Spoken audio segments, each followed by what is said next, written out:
بسم اللہ الرحمن الرحیم۔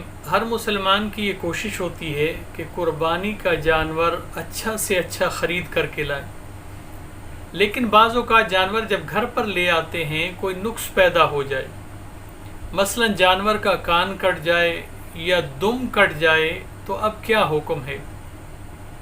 اگر جانور کا ایک کان تہائی یا اس سے کم کٹا ہو تو اس جانور کی قربانی درست ہے۔ مثلا اگر کان ہے 12 انچ کا اور 4 انچ یا اس سے کم کٹ جائے تو قربانی جائز ہے۔ اگر 4 انچ سے زیادہ کٹ جائے تو پھر ایسے جانور کی قربانی جائز نہیں ہے۔ یہی مسئلہ دم کا ہے۔ ایک جانور کی اگر دم کٹ گئی، وہ تہائی یا اس سے کم ہے تو اس جانور کی قربانی جائز ہے۔ اگر وہ دم تہائی یا اس سے زیادہ ہو، تہائی سے اگر زیادہ ہو تو اس جانور کی قربانی درست نہیں ہے۔ اسی طرح اندھا ہے یا کانا جانور ہو، اس کی قربانی بھی ٹھیک نہیں ہے۔ یا ایک آنکھ کی تہائی سے زیادہ روشنی جاتی رہی ہو تو اس کی قربانی بھی جائز نہیں ہے۔ اسی طرح جو جانور اتنا لنگڑا ہو کہ 3 پاؤں سے مثلا چلتا ہو، چوتھا پاؤں زمین پر رکھتا ہی نہ ہو، یا چوتھا پاؤں زمین پر ٹیکتا ہو لیکن چل نہ سکتا ہو تو اس کی قربانی بھی درست نہیں ہے۔ لیکن اگر وہ چوتھے پاؤں کے سہارے چل بھی لیتا ہے، لنگڑا پن ہے، پھر اس کی قربانی جائز ہے، قربانی اس کی ہو جائے گی۔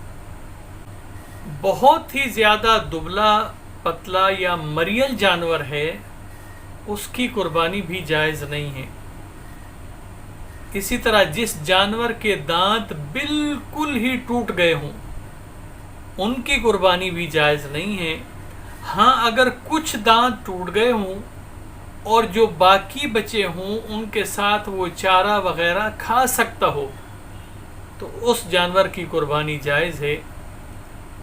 بکری کے 2 تھنوں میں سے ایک تھن یا تھن کا سرا کسی وجہ سے نہ ہو، اس کی قربانی بھی جائز نہیں ہے۔ اسی طرح اونٹنی، گائے یا بھینس کے 2 تھن سوکھ گئے ہوں، 4 میں سے 2 تھن بالکل سوکھ گئے ہوں، یعنی ان سے دودھ ہی نہ آتا ہو، صرف 2 تھنوں سے دودھ آتا ہو تو ایسے جانور کی قربانی بھی جائز نہیں ہے۔ لیکن ایک اور صورت، جانور بالکل صحیح سلامت ہے لیکن جس وقت قربانی کے لیے ہم جانور کو گرانے لگے ہیں، ذبح کرتے وقت اگر سینگ ٹوٹ جائے یا کوئی ہڈی ٹوٹ جائے یا دم ٹوٹ جائے یا کان کٹ جائے تو اس وقت میں جانور کی قربانی جائز ہے، کوئی حرج نہیں۔